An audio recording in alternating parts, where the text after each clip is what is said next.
Hop, c'est parti.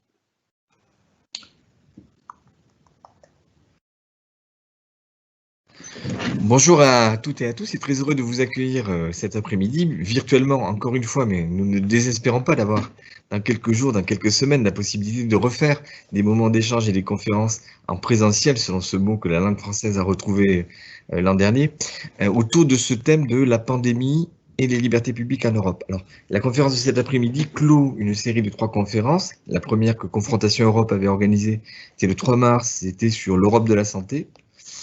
La deuxième conférence que nous avons organisée, c'était le 5 avril, c'était autour des questions d'Europe sociale et d'impact sur l'emploi et de typologie de l'emploi, sur le dialogue social, qui d'ailleurs sera à l'ordre du jour de la réunion de Porto, du sommet de Porto du 7 et du 8 mai.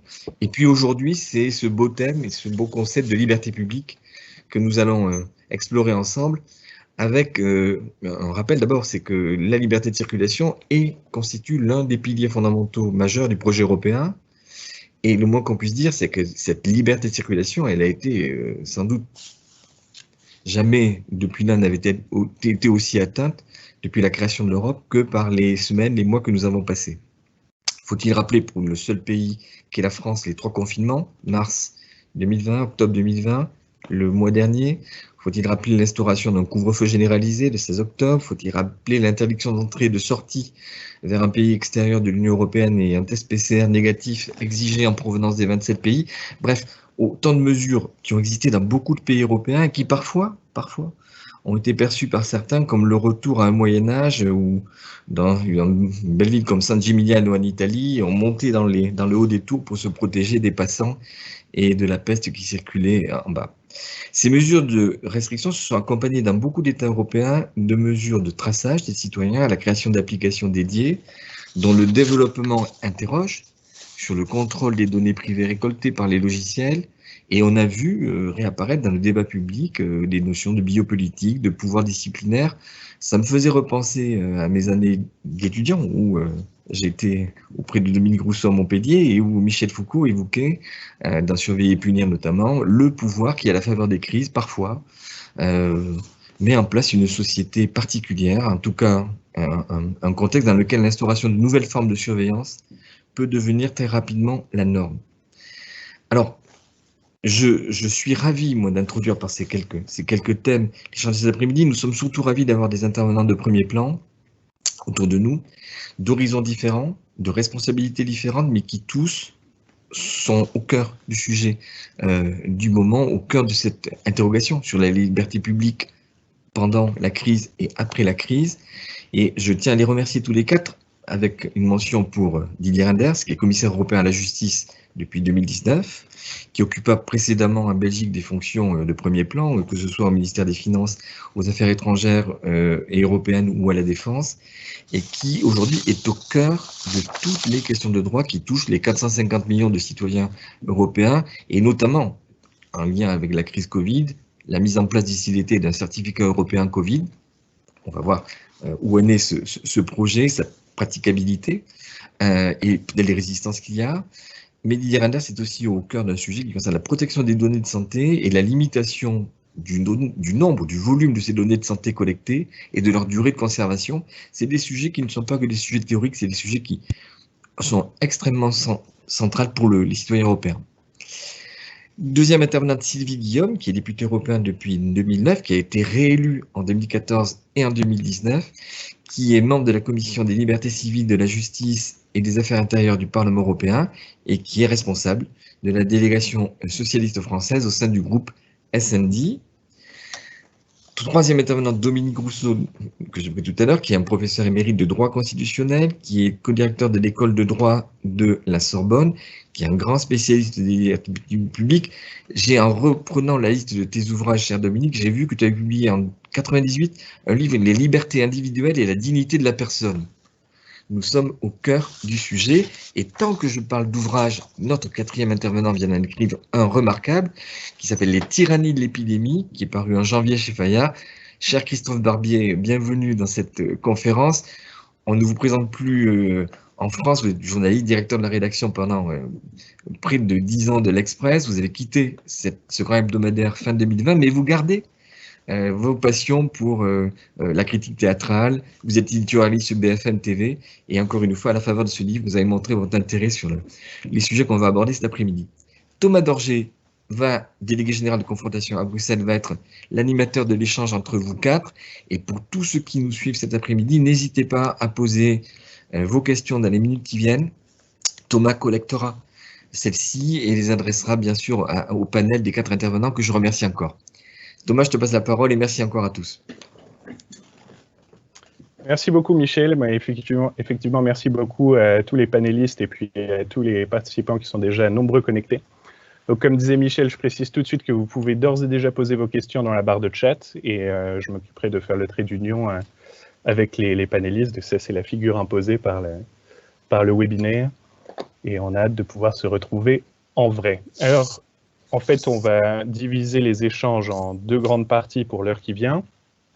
Une première partie d'état des lieux, une seconde un peu plus de perspective au niveau européen, et puis après on consacrera le plus de temps possible, la dernière demi-heure ou plus, aux questions-réponses avec la salle. Alors pour démarrer le débat, on va commencer par cet état des lieux. Donc les 12 derniers mois ont été marqués évidemment par des restrictions sans précédent de nos libertés individuelles, évidemment justifié par l'impératif de lutte contre la propagation du virus. Donc on pense en premier lieu, en tant qu'Européens, aux limites à notre liberté de circulation, la liberté de circulation qui est au cœur à la fois en termes de valeurs et à la fois en termes d'acquis législatifs, un point cardinal de la construction européenne.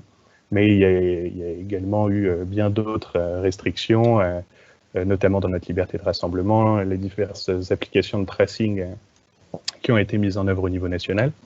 Donc, je vais demander à chacun d'entre vous, d'abord, rétrospectivement, quel regard vous portez sur l'année écoulée en ce qui concerne l'état des libertés fondamentales, pardon. Et est-ce que vous pensez que cet état d'exception que nous connaissons partout en Europe peut s'inscrire dans la durée? Je cède en premier lieu la parole au commissaire Reynders pour ouvrir le bal. Voilà, merci en tout cas, merci de votre invitation de participer à cette discussion, à ce débat aussi d'ailleurs avec le public qui nous suit. Je veux dire que l'année qui s'est écoulée, c'est une année qui a été marquée par des tests de résilience ou de résistance des systèmes de santé, on l'a vu à travers toute l'Europe, des tests aussi de résistance de notre industrie. On l'a vu dans la nécessité de se retourner vers une fabrication de masques ou la nécessité de travailler à l'approvisionnement de produits pharmaceutiques ou de vaccins, thème qui est encore bien au cœur du débat maintenant. Et puis c'est un test de résilience finalement de notre système démocratique, de nos valeurs fondamentales pendant toute cette année. Alors quand je regarde rétrospectivement, on pourra en reparler si vous voulez, je pense que pour le test en tout cas des systèmes de santé, on s'est rendu compte qu'il était peut-être utile de développer, de créer une sorte de politique européenne de la santé qui n'existait pas vraiment. Vous savez que c'est une compétence nationale avant tout, mais on a bien dû commencer à agir au niveau européen dans un certain nombre de domaines, et notamment pour investir dans la recherche en matière de vaccins, et puis finalement pour assurer la solidarité en matière de vaccins. Je rappelle quand même qu'on en est maintenant, à la fin de cette semaine, on aura distribué 200 millions de doses de vaccins dans l'Union européenne. On a exporté pratiquement autant vers 90 pays dans le monde, ce qui montre qu'on a vraiment voulu jouer de la solidarité avec tous les États membres traités de la même façon, mais aussi aider un peu partout à travers le monde, notamment en Grande-Bretagne. Je dis simplement en passant que nous avons exporté 26 millions de doses vers la Grande-Bretagne. Nous sommes les seuls à exporter de cette façon à travers le monde. Pour les industries, je dirais que c'est un peu la même démarche. Vous avez vu qu'on a petit à petit tenté de développer de nouvelles capacités industrielles à l'intérieur de l'Union. On y reviendra certainement dans les mois qui viennent, mais pour ne pas être totalement dépendant de chaînes d'approvisionnement très éloignées dans des domaines fondamentaux, notamment à nouveau dans le domaine de la santé. Je parlais des médicaments ou des vaccins. Alors en matière de droits fondamentaux et des valeurs, ce que nous avons fait dès le début, au départ de la Commission, c'est de se dire il est logique évidemment que les États membres souhaitent prendre des mesures d'urgence sur le plan sanitaire, comme on en prend parfois d'ailleurs sur le plan sécuritaire. On l'a connu malheureusement à travers les vagues d'attentats terroristes sur le continent européen. Mais en raison de la situation sanitaire, il est normal que des mesures d'urgence soient prises. Mais dès le début, j'ai demandé à la Commission de pouvoir assurer une sorte de monitoring de tout ce qui était fait. Alors, monitoring pourquoi? Parce que ces mesures, elles doivent être nécessaires, elles doivent être proportionnées, et elles doivent être non discriminatoires. Et donc on a tenté de suivre comment, dans chaque État membre, des états d'urgence, des états de danger, des pouvoirs spéciaux étaient mis en place, mais aussi comment les mesures qui en découlaient étaient définies pour qu'il y ait bien un lien entre ces mesures et l'état sanitaire, les risques en matière sanitaire et les situations spécifiques, mais je le répète, en évitant les discriminations, en étant tout à fait proportionnées. Alors les points principaux, je dirais, tout d'abord, c'est le contrôle de ces mesures. Nous assurons un monitoring et on prend des initiatives, je vais y revenir, lorsque l'on estime qu'il y a de vrais risques pour les valeurs et les droits fondamentaux, mais il faut qu'il y ait à l'échelon national un contrôle parlementaire, c'est très important. Il faut vraiment que le cadre dans lequel les gouvernements agissent, puisqu'on a essentiellement fait passer une partie des compétences des parlements vers les gouvernements en matière de décisions à prendre dans l'urgence, il faut que les parlements jouent leur rôle de contrôle le plus vite possible. Ça n'a pas été simple au début de la pandémie, en ce compris au Parlement européen, puisqu'il n'était pas facile de se réunir. Il a fallu trouver les modalités de réunion. Mais très vite, les parlements doivent contrôler. Et puis, je suis commissaire à la justice, il faut que les cours et tribunaux contrôlent. Et je suis très heureux de constater que dans un certain nombre d'États membres, on a vu se développer cette logique de recours vers les cours et tribunaux qui se prononcent sur, de nouveau, la proportionnalité, la nécessité, la non-discrimination à travers les mesures prises. Mais nous avons tenté d'aller un peu plus loin, et donc à la fois en faisant l'analyse d'ensemble, vous savez que pour la première fois, on a publié l'année dernière, fin septembre, un premier rapport sur l'état de droit dans les 27 États membres, en ce compris l'analyse des mesures prises pendant cette pandémie. Je vais présenter à la Commission le deuxième rapport, parce que c'est un cycle annuel maintenant, en juillet prochain. Nous serons particulièrement attentifs à la situation liée aux mesures d'urgence et à la pandémie. On va prendre des exemples, deux rapidement. En matière de discrimination, quand au mois d'août, je pense, de l'année dernière, parmi toute une série d'autres États membres, la Hongrie demande qu'il n'y ait plus de voyage non essentiel vers son territoire, excepté pour les pays de Visegrad. J'ai dû évidemment intervenir auprès du gouvernement hongrois en disant « mais pour quelle raison par quelle raison justifiez-vous le caractère exceptionnel des voyages possibles depuis la Slovaquie, la Tchéquie ou la Pologne vers la Hongrie et pas depuis les autres pays ?» Et donc on a obtenu en 2 mois de mettre fin à cette discrimination, parce qu'il faut qu'on fonde la mesure qui est prise sur des données non discriminatoires et des données ici sanitaires. Deuxième exemple, nous avons tenté, et obtenu d'ailleurs, des États membres d'accepter de se donner à eux-mêmes des recommandations en matière de libre circulation. Vous l'avez rappelé, c'est un droit fondamental des citoyens européens, la libre circulation. Et donc les États membres, en octobre de l'année dernière, se sont mis d'accord sur des recommandations pour éviter trop de restrictions. Par exemple, ne pas interdire les voyages même non essentiels, mais prendre des mesures de test ou des mesures de quarantaine si nécessaire.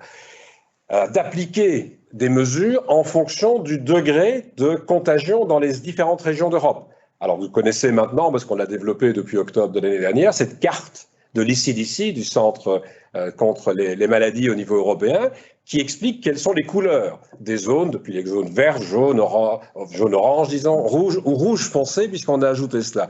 Pourquoi? C'est lié aux valeurs fondamentales. Il est normal que les restrictions soient plus fortes si l'on a un degré d'infection beaucoup plus élevé dans une région que dans une autre.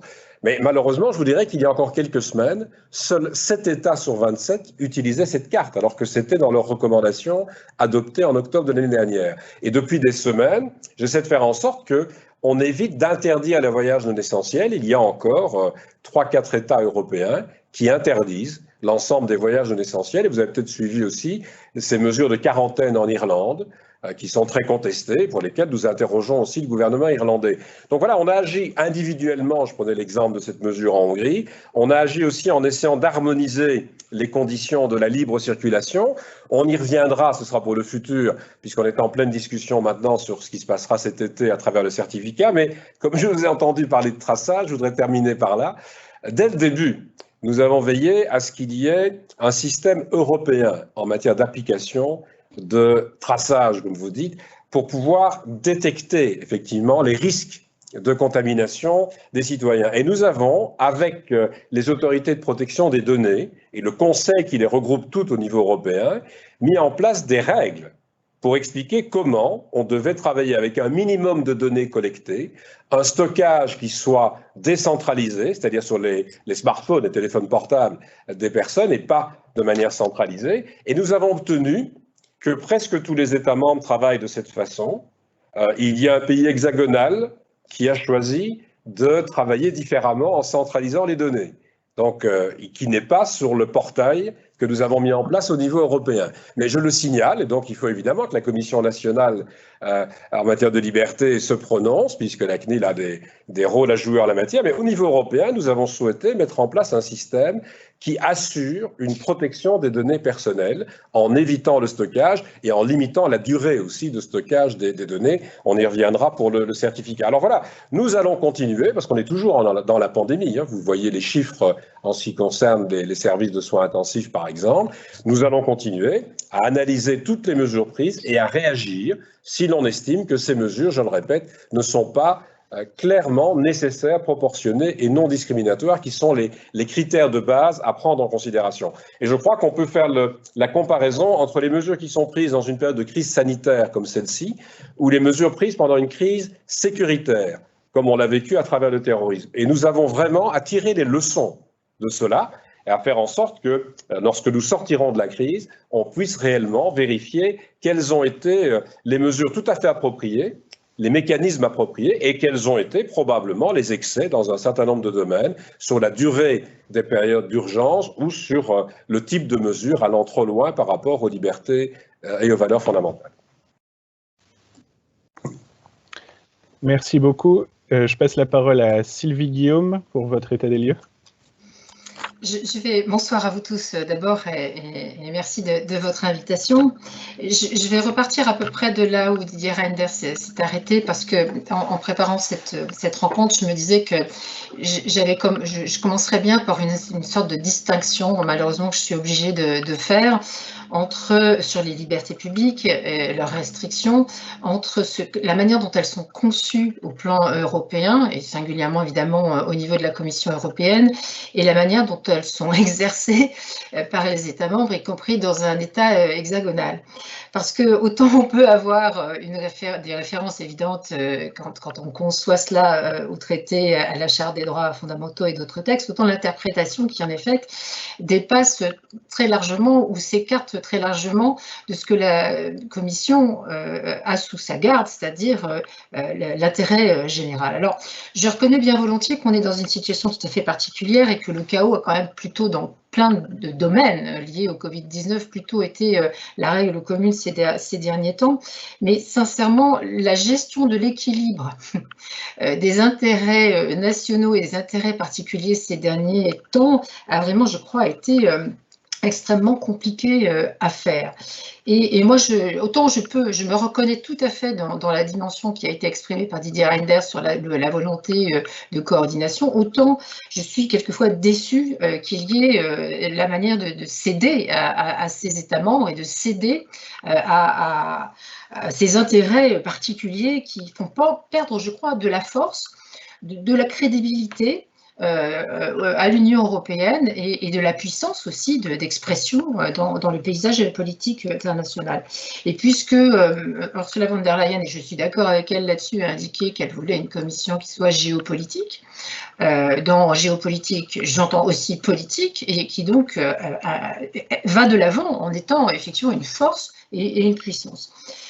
J'avais prévu un exemple pour illustrer ça qui était un peu hors sujet, donc il le restera, mais de cette manière, et j'en dis quand même un mot en disant la manière dont s'est conceptualisé le pacte asile-migration autour de la prise en charge de morceaux de puzzle de ce que les États membres voulaient, pas grand-chose, et ne voulaient pas beaucoup, pour aboutir à quelque chose qui justement ne constituait pas une force cohérente suffisante, m'inquiète beaucoup. Et voilà, je pense qu'il y a des vrais risques que cet assemblage ne fonctionne pas. C'était un exemple hors sujet. Je crois qu'on aura des exemples dans le sujet tout à l'heure sur le certificat. Donc, sincèrement, j'insiste sur cette distinction, et c'est la manière d'apprécier selon qu'on est au Parlement ou à la Commission, et puis sur l'expression qui en est faite, parce que on sait qu'un certain nombre de transgressions très lourdes sur l'état de droit, sur les libertés publiques, les libertés individuelles, les libertés de la presse ont eu lieu ces dernières années dans l'Union européenne, et ces transgressions, si elles ne sont pas réglées, elles vont continuer, et non seulement elles vont continuer, mais elles vont faire des émules. On voit la manière, pardon de faire du name dropping, mais on voit la manière dont le pouvoir slovène adhère à ce qui s'est passé ces dernières années, et elles deviendront de plus en plus difficiles à sanctionner, sachant qu'on a par ailleurs, vis-à-vis des sanctions en cours, avec l'article 7, alors il y a toujours les usual suspects, mais il se trouve que l'article 7 s'applique maintenant de mémoire à la Hongrie, ça c'est facile, à la Pologne c'est facile aussi, mais je crois à la Bulgarie, il doit y avoir un quatrième État que j'oublie, pardon.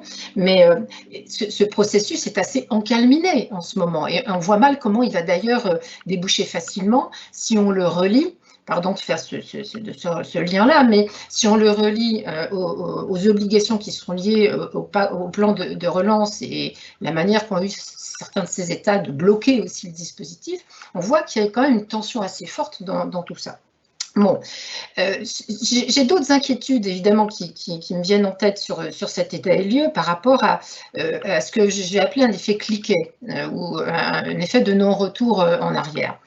J'en dis un mot parce que autant le processus d'adhésion, le respect de l'état de droit, je crois que tout cela est très très bien codifié, mais une fois que l'adhésion est réalisée et une fois que les États membres sont entrés, il y a quand même un peu de flottement et trop peu, je dirais, de règles pour éviter un certain nombre de dérives. Et là, avec la crise du Covid-19, qui est sans précédent effectivement, on a un peu le sentiment, enfin je vous le livre comme ça, que plutôt que d'évaluer la crise pour améliorer les méthodes de gestion de ces crises, en fait, on change le logiciel et on entérine qu'un nouveau cadre existe, même s'il présente des risques. Alors, on y viendra certainement sur la question du certificat tout à l'heure. Je sais qu'on n'est pas tout à fait d'accord avec Didier Reynders sur ce sujet et que j'ai exprimé des craintes, mais je prends un autre exemple. Je reviens sur cette question de la liberté de circulation en prenant appui sur la manière dont la France agit depuis 6 ans, relativement au contrôle aux frontières intérieures. Alors certes, ça s'est fait de façon totalement individuelle en 2015, certes, il y avait le code Schengen, certes, il y avait un risque sur la sécurité, mais il y a quand même dans tous ces codes des durées limitées, et là, ces périodes ont complètement été renouvelées depuis 6 ans. Donc, j'ai l'impression qu'on n'en tire pas de conséquences et qu'on entérine cette situation, qu'on laisse faire. Et finalement, c'est assez confortable, comme il y a quand même en France une certaine tendance à ne pas vouloir affronter ce type de sujet et une forme je dirais de crispation autour des questions de sécurité. Je le dis avec un peu de légèreté, mais je pense beaucoup plus que cela. Mais comme cette crispation existe, on laisse faire. Et on laisse faire, on ne sait plus faire machine arrière, et c'est assez confortable de ne pas faire machine arrière. Donc on entérine le fait qu'il y a des renouvellements de contrôle aux frontières intérieures, et on s'habitue à cette restriction de liberté de circulation. Et mon sentiment quand je parle de cet effet cliquet, c'est que je veux bien parier devant vous, peut-être que je perdrai, mais je crains que ça serve encore de base, encore de futures restrictions. Et si je me projette dans le cadre de la future présidence française de l'Union européenne, je veux bien parier que la question de Schengen, que la question du tour de vis sur Schengen sera un des sujets majeurs. Donc on voit bien, enfin je ne sais pas si je suis parvenue à illustrer cet effet cliquet ou non-retour en arrière au travers de cet exemple, mais je voulais le signaler devant vous. Et puis, peut-être quelques points quand même de vigilance sur lesquels, on reviendra peut-être sur l'avenir tout à l'heure, mais les points de vigilance sur lesquels je pense qu'il faut qu'on soit très, très, très clair. J'en cite 3 à ce stade. Le risque, malgré ce que disait M. Reynders tout à l'heure sur la place des parlements, je crois qu'il y a eu effectivement un certain nombre de glissements sur la prise en charge de pouvoir par les exécutifs, avec une forme de marginalisation des pouvoirs locaux, des pouvoirs nationaux, des parlements nationaux. Et ça, je pense que cette marginalisation, cette forme de relégation, il faut vraiment qu'elle cesse, qu'on l'analyse et qu'elle cesse. La question de la liberté de la presse, de l'information, de l'expression, de l'accès à l'Internet parfois, est une source aussi d'inquiétude parce qu'on voit un certain nombre d'États membres qui, dans le cadre de la crise du Covid-19, ont commencé, pour certains, ont continué à inquiéter les journalistes, ont posé des actes sur la désinformation qu'il y avait sur les masques, sur les respirateurs, sur la vaccination, sur les contrats et tout ça. Et donc, il y a quand même une pesanteur sur la liberté d'expression et la liberté de la presse. Et puis, mais ça, c'est une dimension encore très hexagonale sur laquelle on reviendra peut-être, la liberté d'association, de réunion, de manifestation. Il y a un certain nombre de lois controversées sur l'état d'urgence, mais là, je pense que je vais m'arrêter là et peut-être passer le ballon à plusieurs de mes collègues. Merci beaucoup. Merci beaucoup, et très clair. On reviendra sur certains points, vous en avez déplié beaucoup, mais notamment sur l'aspect géopolitique. Je pense qu'en fin de débat, ça pourrait être intéressant de replacer cette question de l'état de droit et de le relier à la place de l'Union européenne en tant que puissance géopolitique, et puis probablement aussi sur la présidence française, peut-être à la fin. Et puis je vois que les questions du public commencent à arriver, notamment sur la temporalité des mesures, donc déjà beaucoup de rebonds, mais je passe tout de suite la parole à Dominique Rousseau pour son état des lieux. Oui, bonjour et merci de votre invitation. Alors, sur l'état des lieux, après tout ce qui a été dit, évidemment, il y aura quelques répétitions. Moi, je ferai deux observations sur l'état des lieux. La première observation, c'est que je constate partout en Europe, mais ça a été dit, je le redis, un affaissement de l'état de droit, quels que soient les pays. Alors, de manière plus ou moins forte selon les États, mais globalement, je constate un affaissement de l'état de droit, qui me paraît dangereux dans la mesure où il intervient dans un contexte historique où, vous l'avez souligné, l'état de droit est contesté à l'intérieur de l'Union européenne, par la Hongrie, par la Pologne, par la Slovaquie, bon. Et donc, la crise actuelle et les états d'exception dans lesquels on vit maintenant depuis quasiment 2015, l'état d'exception sécuritaire et l'état d'exception sanitaire, affaiblit considérablement l'état de droit. Sur deux points importants de l'état de droit, la séparation des pouvoirs et la garantie des droits. Dans tous les États, il y a eu, alors là aussi avec des degrés différents, une marginalisation des parlements, une marginalisation des institutions judiciaires et une concentration des pouvoirs, y compris dans les États fédéraux ou dans les États autonomiques, comme en Espagne par exemple, une concentration des pouvoirs au profit de l'exécutif. Et ça me paraît, important de le constater parce que c'est, encore une fois, commun à tous les États. Et le second point qui nous permet de qualifier un État d'état de droit, c'est non seulement le principe de la séparation des pouvoirs, mais c'est aussi la garantie des droits. Et notamment les institutions juridictionnelles chargées d'assurer cette garantie des droits. Or, on a vu que tous les droits ont été attaqués. La liberté de circulation, bien entendu, le droit des travailleurs, le droit de la négociation collective, le droit à l'éducation, le droit à un procès équitable, le droit d'accès à la justice. Autrement dit, les gouvernements ont profité de cette situation pour réduire l'exercice de tous les droits. Et ça me paraît dangereux dans la mesure où nous vivons depuis 7-8 ans maintenant, ou 5-6 ans, avec cette habitude de voir nos droits progressivement affaiblis, affaissés, réduits.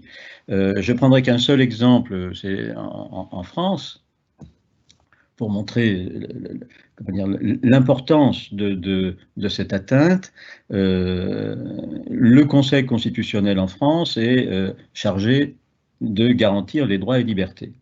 Et il y a dans la Constitution française un article, l'article 46, qui dit que lorsqu'une loi organique est adoptée, il faut qu'il y ait 15 jours entre l'adoption par le Sénat, par l'Assemblée nationale et l'adoption par le Sénat. 15 jours. C'est écrit. Alors, je sais bien qu'on peut faire dire n'importe quoi au droit, mais là, c'est des 15 jours, c'est dans l'article 46. Eh bien, le Conseil constitutionnel a dit, oui, c'est vrai, mais c'est pas grave, parce qu'il y a la nécessité, parce qu'il y a les circonstances exceptionnelles. Et les circonstances exceptionnelles autorisent finalement à agir hors du droit, hors de l'état de droit, hors la garantie des droits. Et donc, cette situation me paraît dangereuse parce qu'elle opère un glissement généralisé de toutes les institutions. Alors, je ne veux pas rester sur cette tonalité pessimiste, dans la mesure où, en même temps, comme dirait quelqu'un, le droit et les droits et libertés ont retrouvé une importance, ont retrouvé une valeur critique des états d'exception. Avant la pandémie, on se moquait des droits de l'hommisme, il y a trop de droits, on nous embête, pensez à Finkielkraut, Marcel Gauchet, tous ces grognons-là. Hein. Eh bien là, qu'est-ce qu'on découvre? On découvre que pour critiquer l'état d'exception, quelle est la norme à partir de laquelle on critique l'état d'exception? Eh bien c'est le droit, les droits et libertés. On demande qu'il y ait à nouveau de la séparation des pouvoirs. On demande qu'il y ait à nouveau la liberté de la presse. On demande qu'il y ait à nouveau la liberté de déconner, excusez-moi, la liberté de danser, la liberté de s'amuser. Autrement dit, on est dans une période où l'affaiblissement des droits et libertés, paradoxalement, produit une réhabilitation de ces droits et libertés comme valeur critique de l'état actuel des choses et comme instrument possible de reconstruction de la société d'après. Et c'est en ce sens que, alors je sais qu'étant juriste, il faut toujours se méfier de son arrière-boutique, comme disait Montaigne, mais je pense que il y a une réhabilitation paradoxale du droit, y compris chez les philosophes qui étaient très hostiles au droit. Je pense par exemple à des types comme Georges Agamben. Eh bien, aujourd'hui, on critique l'État sécuritaire à partir des principes de l'État de droit, la séparation des pouvoirs et des libertés. C'est mon premier état des lieux. Il y a un affaiblissement, il y a un affaissement, mais en même temps, on redécouvre l'importance du droit, séparation des pouvoirs, garantie des droits dans la période actuelle. Et vous savez, c'est souvent lorsque les choses disparaissent qu'on s'aperçoit qu'elles avaient de la valeur. Je crois qu'il y a un psychanalyste qui a écrit un bouquin sur la Joconde et qui remarquait que la Joconde n'est devenue célèbre, une réputation mondiale, qu'après le jour où elle a été dérobée par cet ouvrier italien. Et là, tout le monde s'est précipité au Louvre pour voir quoi? Pour voir l'emplacement vide de la Joconde. Et d'un seul coup, on s'est dit, mais enfin, la Joconde a disparu, elle a une valeur, faut qu'on la retrouve. On est dans la même situation. On est en train de perdre la liberté de circulation, la liberté d'individuel, et cette disparition progressive des libertés nous les remet en quelque sorte en perspective. Le deuxième point, rapidement, c'est la question de l'équilibre entre sécurité et liberté, je crois, qui est en cause et qui est liée avec ce que je viens de dire. Là aussi, pour faire vite, la sortie de l'état de nature, pour renvoyer aux grands philosophes contractualistes Hobbes et Locke, on est sorti de l'état de nature pour instaurer un État qui nous donnerait de la sécurité. Hein, on a été prêt, il ne faut pas oublier ça, hein, l'État s'est constitué par un contrat où nous avons accepté de perdre toutes nos libertés en échange d'avoir la sécurité. Et suite à ce contrat, il y a eu un certain nombre de... Donc Locke a perdu et Hobbes a gagné, mais les luttes sociales, les luttes politiques, les révolutions ont fait que les peuples ont essayé de regagner des libertés. Et donc, nous sommes aujourd'hui à nous interroger sur l'équilibre entre sécurité et liberté. Alors, on retrouve la question de la proportionnalité, de la nécessité, de l'adaptation, de la pertinence, de la non-discrimination. Mais si je prends par exemple la France, il était nul besoin pour lutter contre la pandémie de voter une loi sur l'état d'urgence sanitaire. Il y a dans le Code de la santé publique un article, l'article 3110-1, excusez-moi, je fais mon boulot de juriste, qui permettait au ministre de la Santé, je peux vous le lire si vous voulez, de prendre les mesures nécessaires pour lutter contre la pandémie sans avoir besoin de faire adopter une loi qui transférait au gouvernement tous les pouvoirs à prendre par ordonnance. Donc la question qui est posée et qui peut poser, en tous les cas, un problème, c'est cet équilibre entre sécurité et liberté, en retrouvant cette fameuse phrase de je ne sais plus quel président, je crois américain, qui disait que lorsqu'on sacrifie des libertés pour avoir de la sécurité, la seule chose dont on est sûr, c'est qu'on a moins de liberté. Mais on n'est jamais sûr d'avoir plus de sécurité. Donc je pense que le combat, en tous les cas, des juristes, notamment, puisque je parle de ce point de vue-là, est de montrer que la santé du corps social, hein, c'est pas simplement le virus, la santé du corps social, c'est de pouvoir exprimer, exercer ses droits, d'aller et venir, la liberté individuelle.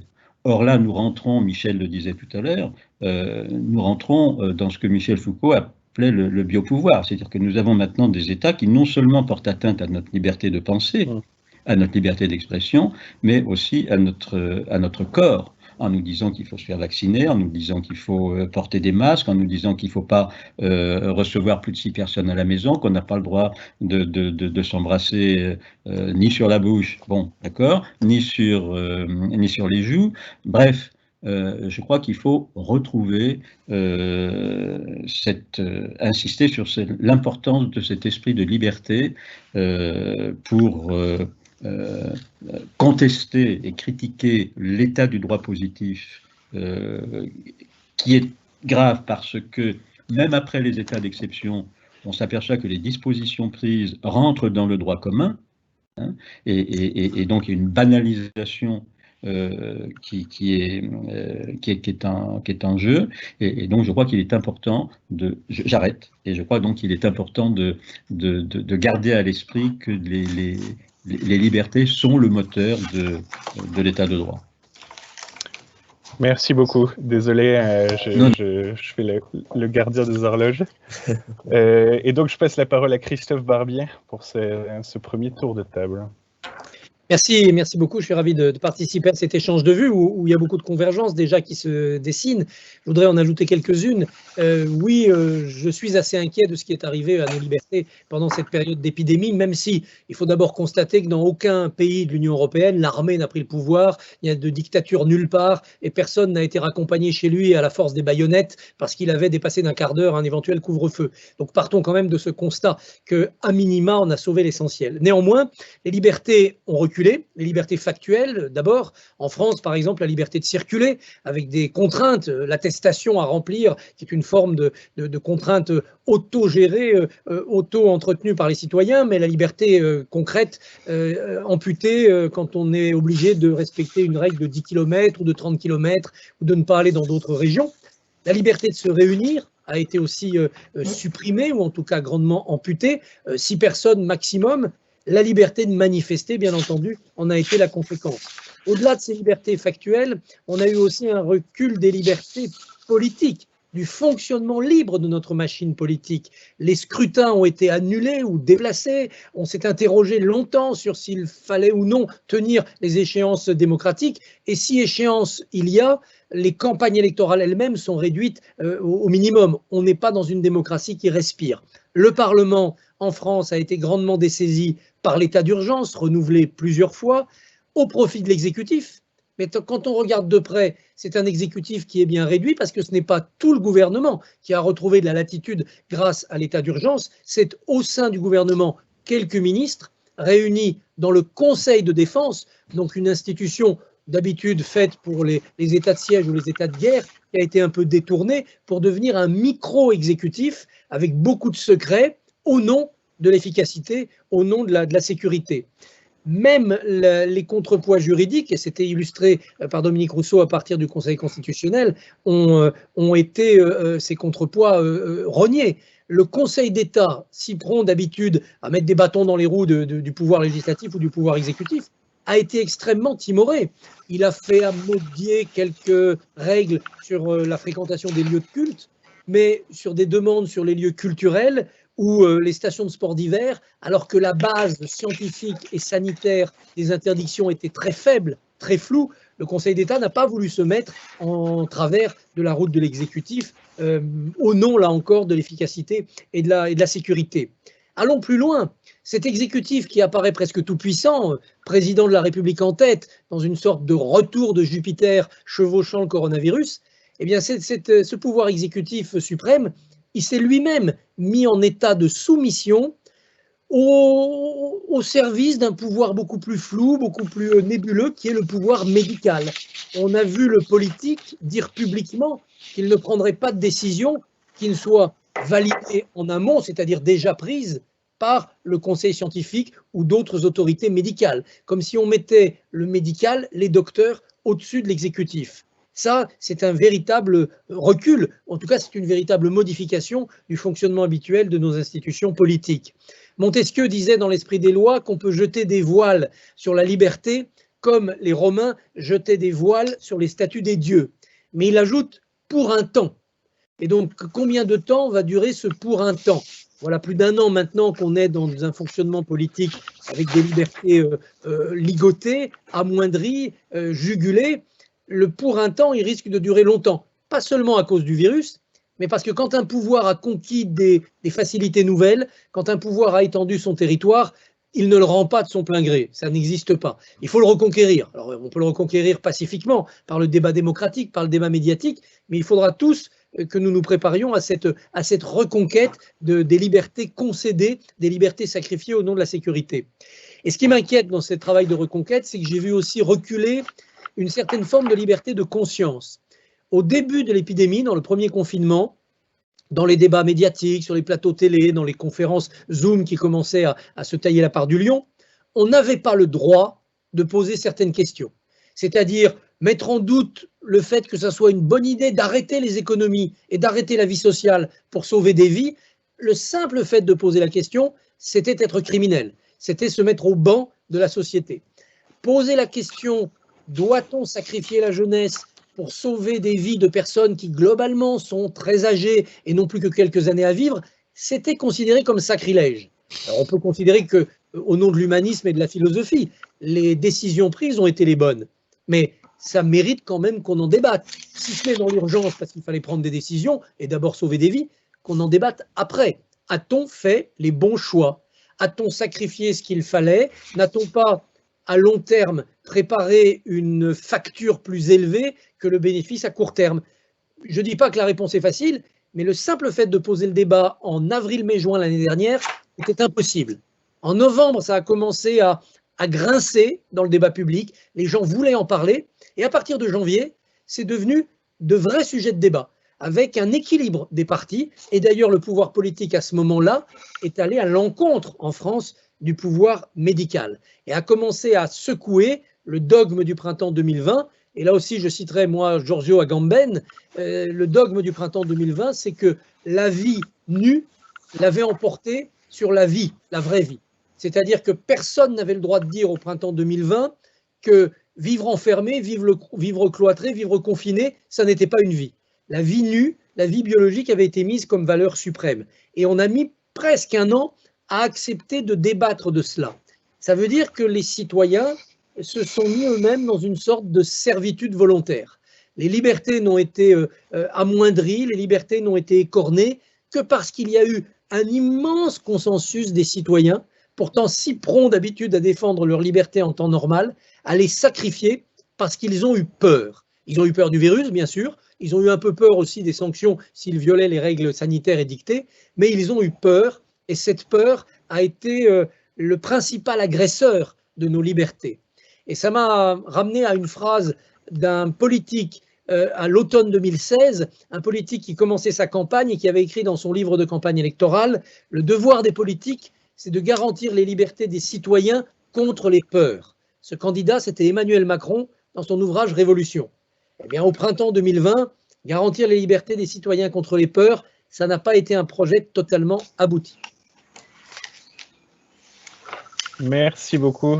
Merci beaucoup. Donc, voilà qui conclut le premier tour de table sur l'état des lieux. Pour le deuxième, je pense que l'idéal serait de vraiment tenir 5 minutes par personne afin que nous puissions entendre les questions, enfin, malheureusement par ma voix, mais les questions du public qui arrivent en nombre.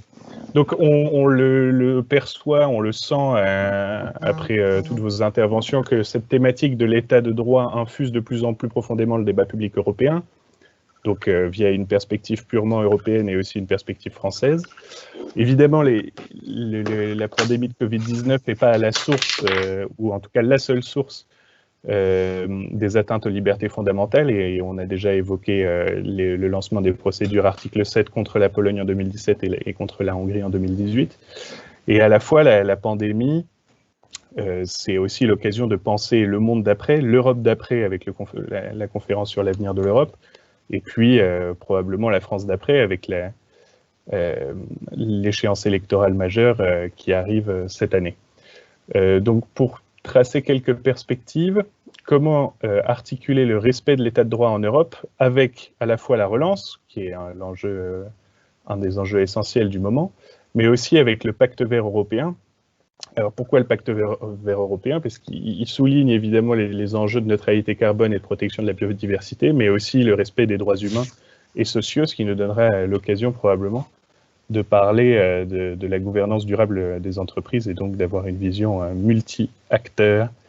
Et je passe donc la parole, on va garder le même ordre, je passe la parole au commissaire Reinders. Merci, voilà, je vais essayer de rester dans les 5 minutes, effectivement. Il y aura beaucoup de choses à dire sur tout ce qui a été évoqué précédemment. En ce compris, peut-être, quand on repense aux mesures qui ont été prises, avoir quand même une pensée pour les familles des personnes décédées et pour les familles des personnes qui parfois ont encore des conséquences graves du Covid des mois après la maladie. Je dis cela parce que c'est un élément qui fait partie de notre vie sociale aussi, de voir l'impact.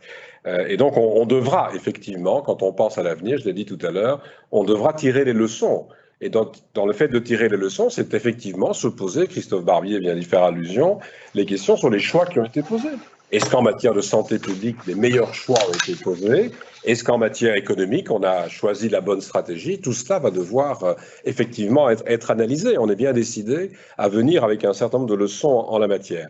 Deuxième remarque que je voudrais faire, c'est les limites dans le temps. Il est évident que quand on parle d'une situation exceptionnelle, j'ai parlé tout à l'heure de la nécessité des mesures qui sont prises, dans ce concept, il y a l'idée d'une limitation dans le temps et donc d'un retour, je ne dirais pas à la normale, mais d'un retour à l'exercice de l'ensemble des libertés sans aucune contrainte liée aux exigences qui étaient celles de la période de sécurité sanitaire que l'on vient de vivre et que malheureusement on vit encore pour une bonne part.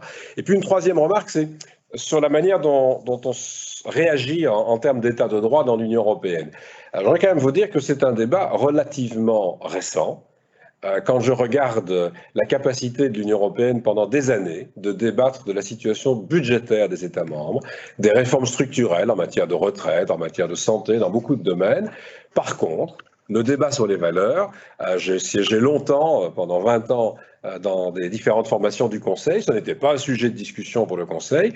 Pour le Parlement, c'est très récent. Au Conseil comme au Parlement, c'est à partir de 2015-2016 que l'on voit apparaître des demandes. Et je suis très fier d'avoir porté notamment ce débat quand j'étais au Conseil, parce que, je l'ai dit tout à l'heure, pour la première fois, en 2020, c'est un hasard avec la pandémie, parce que ce n'était pas lié à la pandémie au départ, nous avons un premier rapport annuel sur l'état de droit dans les 27 États membres, et qui permet d'analyser la situation partout dans l'Union, et qui va le faire chaque année. Et c'est un enjeu majeur pour installer une culture d'état de droit qui n'était pas vraiment présente. Et puis, il y a des outils, c'est vrai, plus répressifs, je dirais. L'article 7 dont on a parlé, mais dont on connaît les limites, les majorités qu'il faut atteindre pour prendre des décisions, et l'unanimité à la fin, si on veut prendre une décision concernant la suspension des droits de vote, mais simplement pour reconnaître l'existence d'un risque d'état de droit, il y a une majorité des 4/5e à atteindre. Donc ça vous donne une idée des difficultés. Mais à côté de cela, il y a la Cour de justice, fort heureusement, qui a développé, relativement récemment aussi, toute une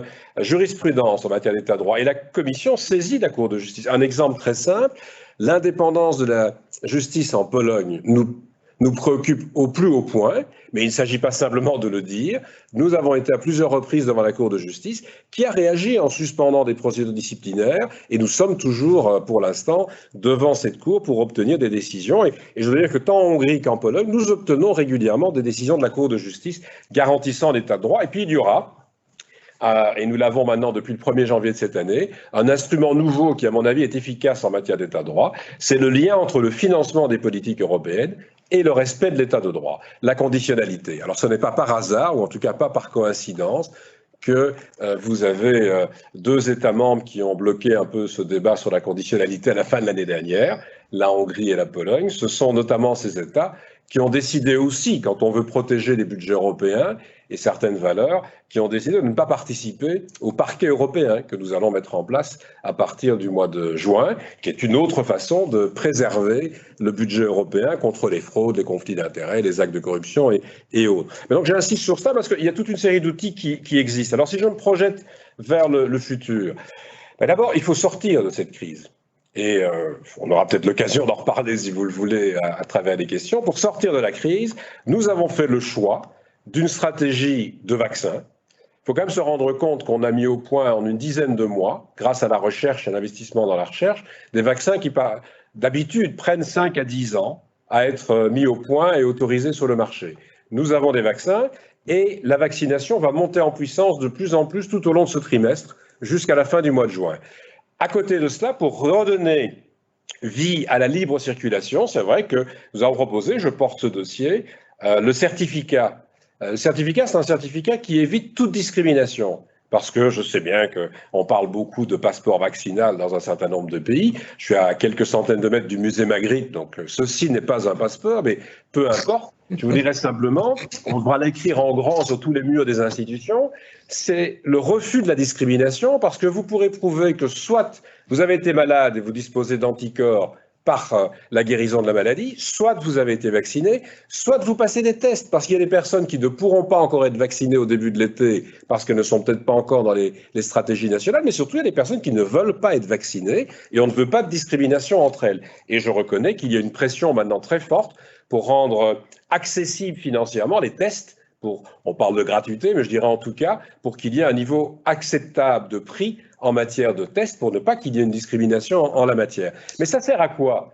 Mais ça sert à partir d'une situation où aujourd'hui certains voyages sont interdits, à aller vers une facilitation des voyages, faire en sorte que l'on puisse partout en Europe, avec des certificats qui seront émis de la même manière et acceptés de la même manière dans les États membres, circuler à travers toute l'Europe de manière beaucoup plus libre. Et bien entendu, le but, quand on sort de la pandémie, c'est d'abandonner ces certificats et de recirculer tout à fait normalement. Donc c'est un élément important. Ça, c'est le volet sanitaire. Sortir de cette pandémie et faire en sorte que dès cet été, on retrouve une liberté de circulation beaucoup plus grande. Mais à côté de cela, c'est la relance, c'est l'investissement massif. On retrouve aujourd'hui, aux États-Unis d'ailleurs comme en Europe, mais en Europe de manière tout à fait particulière, un investissement public massif. Ça veut dire une mobilisation des moyens mis à disposition des États par les contribuables, à travers les autorisations d'aide d'État, les moyens qui seront mis aussi à disposition par les contribuables en ce qui concerne le fonds d'investissement au niveau européen, ce qu'on a appelé le Next Generation EU, les 750 milliards d'euros qui vont être dépensés pour assurer cette relance. Mais bien entendu, ce n'est pas seulement l'argent des contribuables, c'est l'argent de nos enfants aussi, parce que c'est de l'endettement. Donc il faut être très prudent quand on regarde l'utilisation de cet argent de l'endettement. Et c'est pourquoi nous demandons aux États d'être vigilants et d'investir dans ce que vous avez appelé la transition verte, le Green Deal, faire en sorte que l'on aille vers une économie durable, soutenable, à travers ces investissements nouveaux qui vont se développer. Et la gouvernance durable en fait partie. C'est un élément qui fait que toutes les entreprises vont devoir y participer, comme je souhaite aussi que les consommateurs y participent, avec une meilleure information sur les choix qu'ils peuvent poser pour des produits, des services et des biens durables. Mais les États doivent investir aussi d'une manière qui soutient cette économie durable, et puis investir dans le numérique, investir dans la transition numérique. On a parlé, Dominique Rousseau parlait des problèmes de fonctionnement des tribunaux pendant cette période, mais une des raisons de non-fonctionnement dans certains États membres, c'était l'impossibilité d'utiliser des outils numériques. Et maintenant, j'ai demandé d'ailleurs, et les États le font, que dans leur plan de relance, ils se mettent enfin à niveau dans l'investissement dans le numérique, pour donner un accès à la justice qui soit plus simple, plus facile, tout en étant évidemment prudent sur l'utilisation de l'intelligence artificielle, c'est un autre débat, mais au moins investir dans le numérique. Donc la relance va passer par ces éléments. Et puis vous parliez du futur de l'Europe, il faudra quand même se poser à un moment donné la question de savoir s'il est vraiment utile de s'en prendre sans arrêt à l'Europe, sans se poser la question de savoir quelles sont ses compétences. Et donc, de temps en temps, il faut quand même que les États membres acceptent qu'ils ont voulu garder des compétences jalousement dans leurs mains, et donc, évidemment, on ne peut pas les exercer à leur place. Mais je l'ai dit tout à l'heure, depuis 1 an, nous inventons, en marchant, on apprend comme cela, à développer une politique de santé européenne. Je crois que ça restera dans la conférence sur le futur de l'Europe. Non pas que toute la politique de santé sera européenne, mais qu'est-ce que l'on peut mieux faire au niveau européen ? Je vous l'ai dit, c'est le test de résistance ou de résilience sur la santé. Pour l'industrie, on en a reparlé ce matin en commission, avec Thierry Breton notamment, avec nos collègues, comment redévelopper une politique industrielle où on est beaucoup plus attentif à être moins dépendant dans certains secteurs stratégiques de tout ce qui doit venir de l'extérieur. Je l'ai dit pour les produits pharmaceutiques, mais c'est vrai dans d'autres domaines. Comment reconstruit-on quand même une capacité européenne sur le plan industriel? Et bien entendu, en matière de valeurs, et ça je rejoins l'idée que la limitation des valeurs, la limitation plutôt des libertés individuelles, a comme effet de rendre beaucoup plus sensibles ces libertés. Et donc j'espère que le débat que nous menons maintenant depuis quelques années sur les libertés individuelles, sur l'état de droit, sur le processus démocratique, tous ces débats vont reprendre vigueur dans la conférence sur le futur de l'Europe et que les instruments de nouveau mis à notre disposition pour veiller à ce que ces droits fondamentaux soient respectés, à ce que les libertés individuelles soient respectées, seront plus forts. Ce qu'on a fait sur la conditionnalité en matière budgétaire est une étape, mais il y en a d'autres. Je pense qu'il faut qu'on se dote au niveau européen d'outils plus forts pour vérifier que les États membres, mais l'ensemble des acteurs publics respectent les libertés fondamentales et notamment celles qui sont inscrites dans la Charte des droits fondamentaux. Donc le débat sur le futur de l'Europe, ce sera un débat important. Je crois que ces derniers temps, beaucoup se sont rendus compte que sans une action coordonnée à l'échelon européen dans un certain nombre de domaines, et de nouveau pas dans tout, mais dans les domaines où l'action est plus efficace au niveau européen, sans cette action coordonnée, on se trouve dans une situation beaucoup plus difficile. C'est ce que nous avons fait, je l'ai dit tout à l'heure en matière de vaccins, et je rappelle quand même que sur ce point, il n'y a pas d'obligation vaccinale, mais on n'a pas trouvé mieux pour le moment pour voir évoluer favorablement la situation, que d'avoir un taux d'immunisation d'autant plus fort qu'une grande part de la population est vaccinée. Et l'Europe a pris effectivement des dispositions et de façon très unique, j'y insiste à nouveau, parce que ça fait partie de nos valeurs, de façon solidaire. Nous n'avons pas simplement développé une capacité de production de vaccins pour l'Europe, nous sommes capables d'exporter, et nous avons énormément exporté ces dernières semaines et ces derniers mois vers 90 pays à travers le monde. Vous savez que, ça se sait peut-être peu, j'ai parlé de la Grande-Bretagne, mais toute la politique vaccinale au Japon repose sur des vaccins venant d'Europe. C'est quand même assez remarquable, mais ce sera la même chose dans beaucoup d'autres régions du monde parce que nous sommes pratiquement les seuls pour l'instant à exporter énormément. D'autres commencent à nous rejoindre. Merci beaucoup Sylvie Guillaume. Je vous passe la parole pour une intervention de 5 minutes, désolé.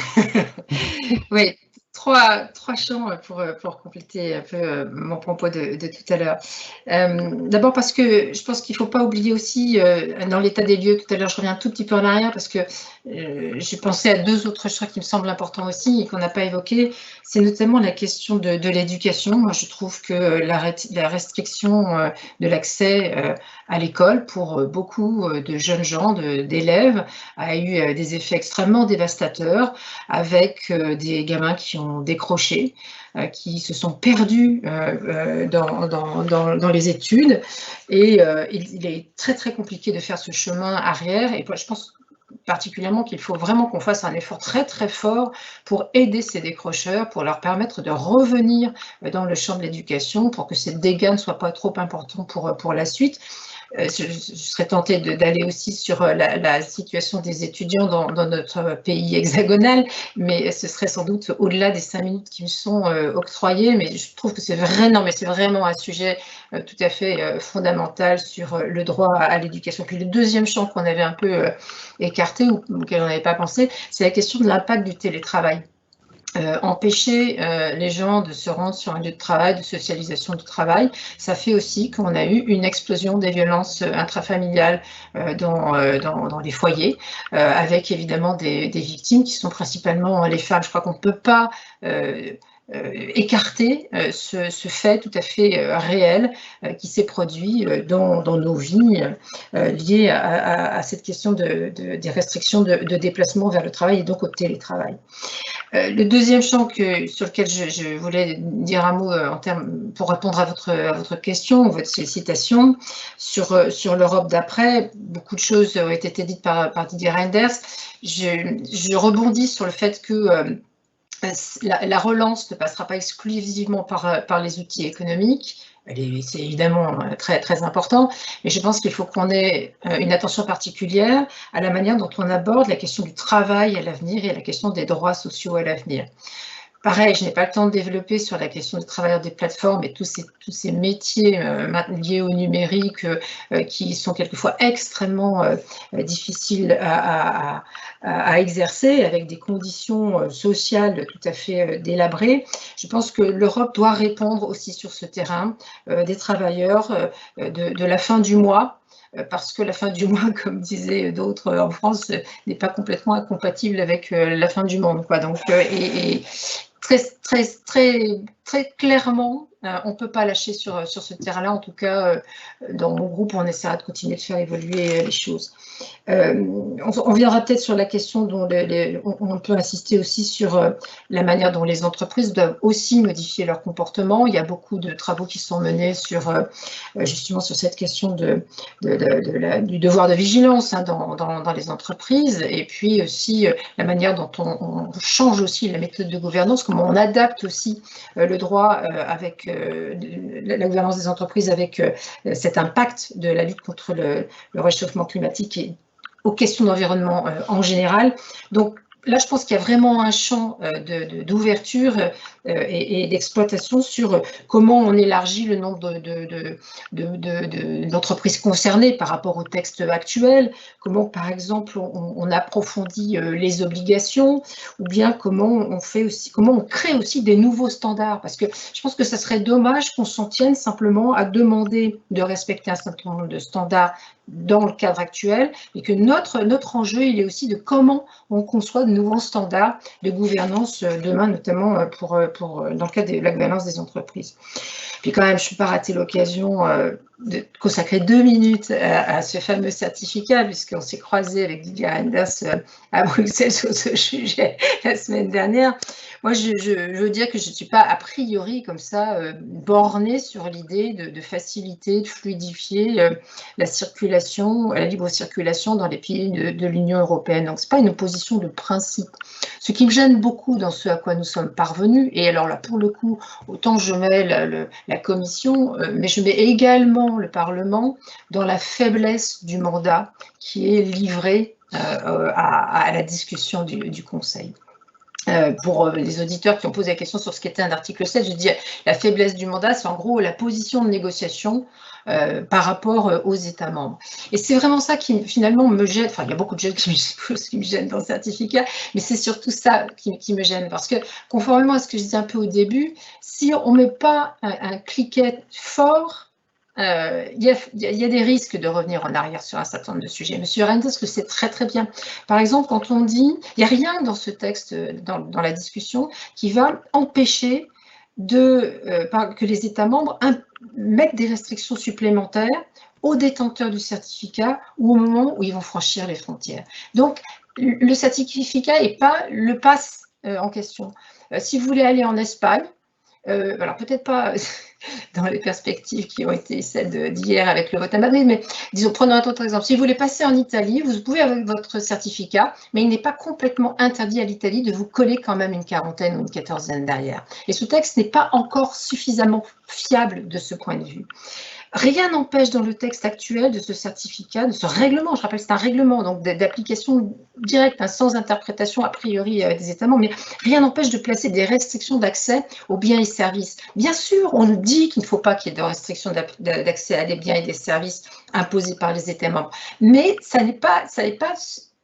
le mandat n'est pas clair là-dessus et je pense qu'il y a un risque d'interprétation. Et puis, vous faisiez référence à la question des applications et à ce fameux pays qui utilise une gestion centralisée des données.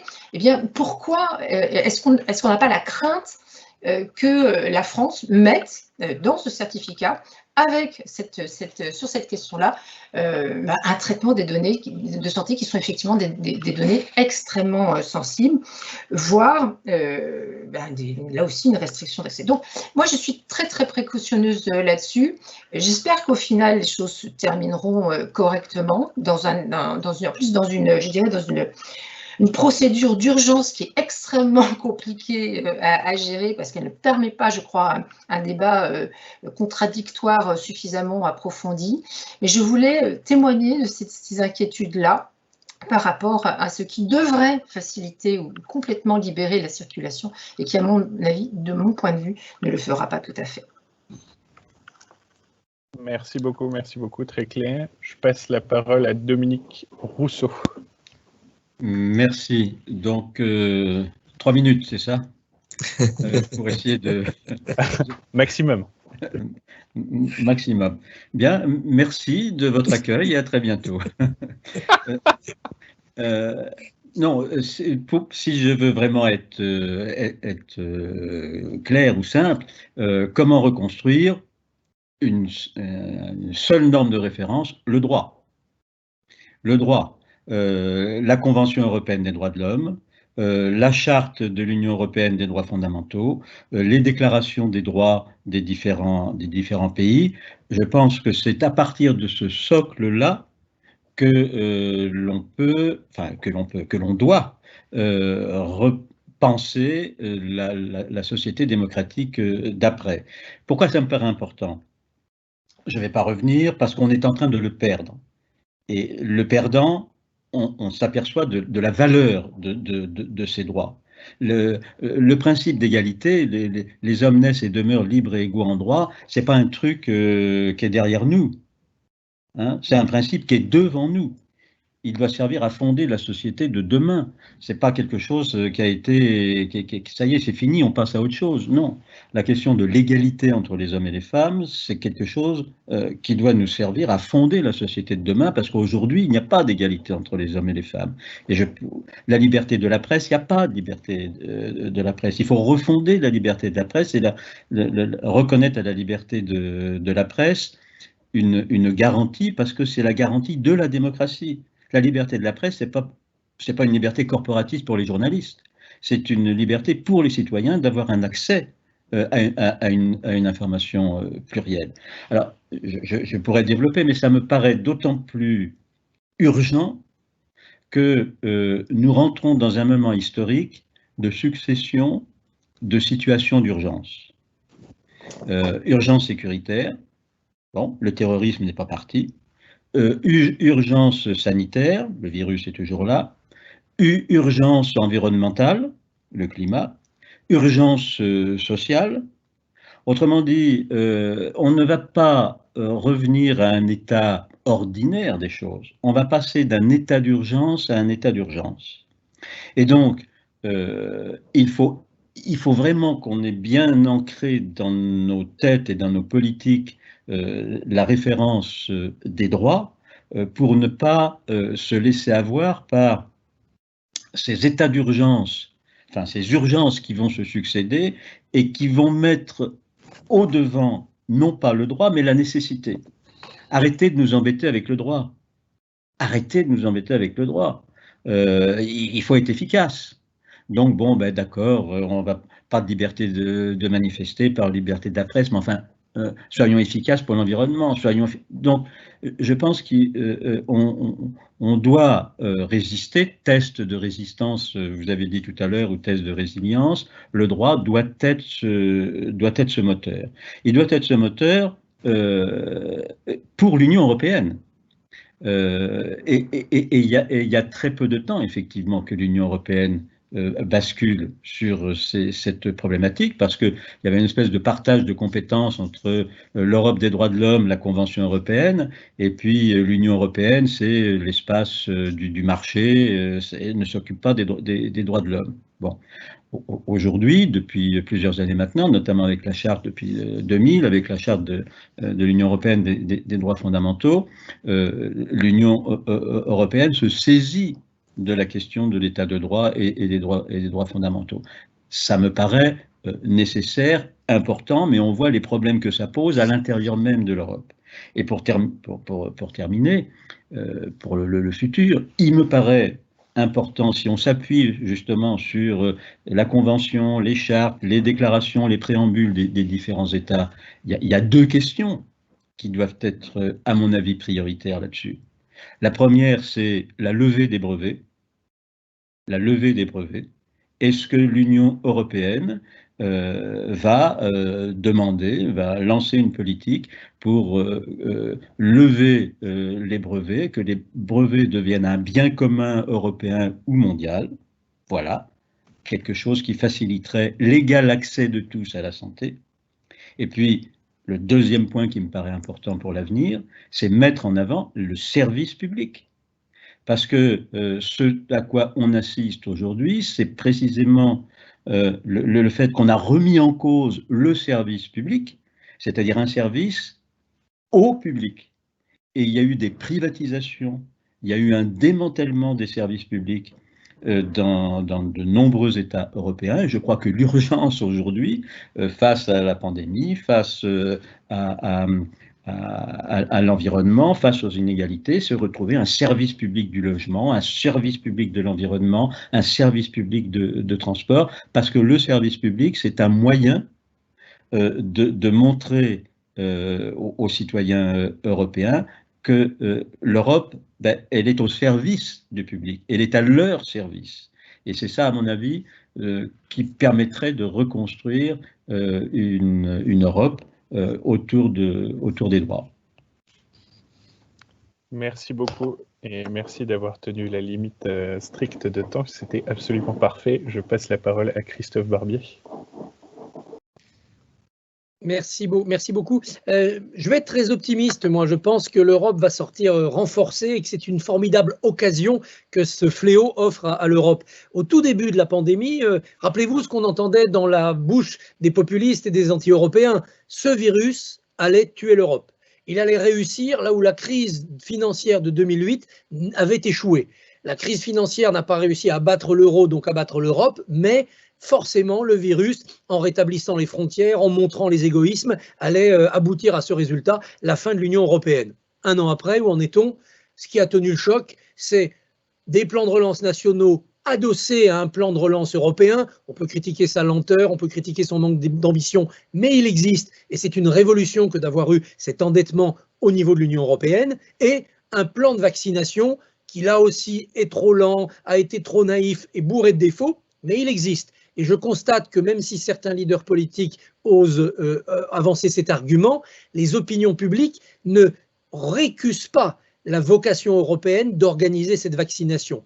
qu'on ait acheté ensemble et qu'on organise ensemble, dans le respect des libertés et des souverainetés nationales, ça apparaît comme chacun un grand progrès, c'est-à-dire un progrès de l'équité. Si vous êtes un berger grec, un maçon portugais, un plombier polonais, pour rester dans les clichés, ou un notaire bavarois, vous avez sur le papier un accès juridiquement équitable au vaccin. Alors évidemment, il y a des différences pratiques, il y a des différences logistiques, mais en termes de droit, rien ne fait de vous un citoyen de seconde zone. Les citoyens européens sont parfaitement conscients que si les États avaient dû gérer chacun de son côté la vaccination, la plupart auraient pu acheter moins de vaccins, la quasi-totalité aurait payé beaucoup plus cher ces vaccins, et en plus, comme les pays les plus démunis n'auraient pas pu se vacciner suffisamment, l'épidémie n'aurait pas cessé de circuler.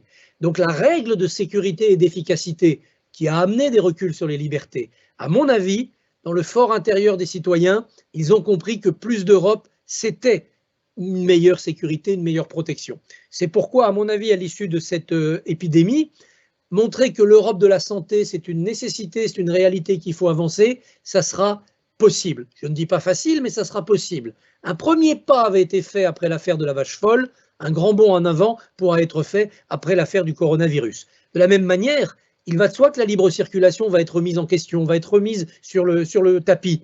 Mais honnêtement, on avait des problèmes avant. La cause des migrants avait déjà jeté le doute sur cette libre circulation. C'est l'occasion de redéfinir ensemble ce que l'on entend par libre circulation des biens et des personnes, ce que l'on entend par frontières extérieures, ce qu'on veut faire de Schengen, de Frontex. Il doit y avoir un grand moment démocratique. Je pense qu'il faudra aller plus loin et qu'on doit poser la première pierre d'un nouveau immense chantier institutionnel européen. Faire vraiment l'Europe 2.0, si j'ose dire. Nous avons eu la première Europe qui est allée jusqu'à la chute du mur de Berlin. On a eu des échecs, la communauté européenne de défense, on a eu des réussites, laborieuses, parfois chaotantes, la politique agricole commune, et puis on a eu de belles réussites, la monnaie commune. Ça s'est arrêté en 89 parce qu'on est passé à un autre chantier horizontal, l'élargissement de l'Europe. On ne pouvait pas tourner le dos aux pays qui nous arrivaient de la décongélation soviétique.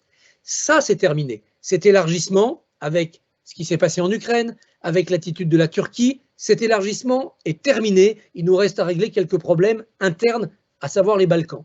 Donc nous allons pouvoir reprendre le chantier de l'approfondissement institutionnel, de la construction d'une nation européenne, d'un État fédéral, je dis ça pour les plus utopistes, ou bien d'une intégration et de transfert de souveraineté plus avancée, je dis ça pour les plus réalistes. Parce qu'en même temps qu'arrivait chez nous ce virus qui nous a empêchés de faire beaucoup de choses, il faut constater qu'un virus est sorti, qui nous paralysait aussi beaucoup. Ce virus, il était britannique, c'était un autre variant britannique. Le Brexit permet aussi de reprendre une marche en avant institutionnelle européenne que jamais les Britanniques n'auraient autorisée s'ils avaient été encore parmi nous. Donc quelque part, nous sommes libérés de ce veto britannique, nous sommes contraints par ce que nous avons vu comme dysfonctionnement dans cette épidémie et nous allons pouvoir faire un grand bond en avant institutionnel et politique. Je suis persuadé que les opinions y sont prêtes, mais attention, elles sont fragiles et elles sont parfois schizophrènes. Reste à avoir des dirigeants à la hauteur de ce défi. Il va y avoir un important changement en Allemagne, on va avoir une importante échéance en France sous présidence française de l'Union européenne. On a vu qu'en Italie, on est passé en quelques mois d'une situation de cogestion par les populistes à l'arrivée d'un très grand Européen, Mario Draghi, à la tête du gouvernement. Donc vous voyez, le pire n'est pas sûr et le meilleur est possible. Moi, je crois en ce meilleur pour les 2 ou 3 années qui viennent au niveau de l'Union européenne. Merci beaucoup pour cette touche d'optimisme bienvenue. Je vais condenser les questions, mais je pense que leurs auteurs se reconnaîtront. Ça tourne, pour l'essentiel d'entre elles, entre 2 grands thèmes. Donc, je vous les présenter tout de go, et comme ça, on pourra faire un tour de table. Le premier grand thème, et je reprends la formulation de Madame Palguyabet, c'est faut-il vivre avec le virus? Et je pense que ça disons, synthétise énormément de questions, c'est-à-dire comment est-ce qu'on peut s'assurer que la situation d'urgence ou l'état d'exception dans lequel nous vivons sera levé un jour. Alors évidemment, Dominique Rousseau a déjà déblayé le terrain, puis vous tous par ailleurs. mais peut-être qu'on pourrait revenir un peu plus en détail dessus, sachant qu'un autre de nos auditeurs, qui est Zakaria Oichik, j'espère pas écorcher le nom, demande un zoom un peu spécifique sur le rôle des cours, et notamment de la Cour de justice de l'Union européenne, puisque, comme vous l'aviez indiqué, Monsieur Barbier, c'est vrai qu'il y a un affaiblissement, disons, des garde-fous institutionnels en période de crise. Donc ça, c'est le premier thème, ça permet de approfondir également la thématique de l'effet cliquet. Le deuxième grand thème, c'est comment est-ce qu'on peut intégrer les entreprises dans cette construction à la fois de la transition environnementale, puisque beaucoup de nos auditeurs font le lien en fait entre la transition environnementale et la crise dans laquelle nous sommes aujourd'hui, et le respect de l'état de droit. Et donc là, c'est plus spécifiquement, ça permet de revenir sur le devoir de vigilance français et puis la gouvernance durable au niveau européen. Voilà, donc je vous livre ça pêle-mêle. Je sais que l'exercice n'est pas évident. Est-ce que l'un d'entre vous souhaite se lancer en premier? Sinon, c'est moi qui choisis. Et ce sera Sylvie Guillaume. C'est pas juste. Non, c'est pas juste parce que j'ai un peu évoqué cette question de comment on pouvait associer les entreprises à ce travail de perspective. Et je pense qu'on sera assez classiquement, je continue de me placer dans le registre européen, mais je pense qu'on sera assez classiquement dans un aller-retour entre la carotte et le bâton, comme c'est assez classique dans nos schémas, avec la nécessité de dépasser un certain nombre de cadres actuels, d'habitudes actuelles, pour construire quelque chose de différent. Mais cette révolution, cette mise à jour de ces logiciels, évidemment, il ne faut pas qu'il soit réservé qu'à une petite caste ou à une petite partie du monde de l'entreprise. Il faut qu'on arrive à résoudre ce challenge, enfin à atteindre ce challenge où on arrive à toucher des entreprises qui, a priori, pourraient être écartées de cela ou sentir que ce n'est pas forcément une voie pour elles ou que c'est trop compliqué. C'est-à-dire comment on fait vraiment un changement un peu général où on ne cible pas simplement sur des grosses entreprises où la visibilité du changement est évidente. Mais je crois très sincèrement qu'au plan local, dans les 10 km autour de chez soi, on peut trouver des chefs d'entreprise, des gens qui entreprennent plus généralement, qui sont sensibles à ce genre de choses et qui peuvent approfondir, je le redis à la fois, leur regard ou leur pratique par rapport au travail, par rapport à leurs salariés, par rapport aux standards de gouvernance, par rapport à leur appréhension des questions environnementales. Donc, et puis là, on aura par rapport à ces carottes aussi probablement un certain nombre de bâtons à mettre en place.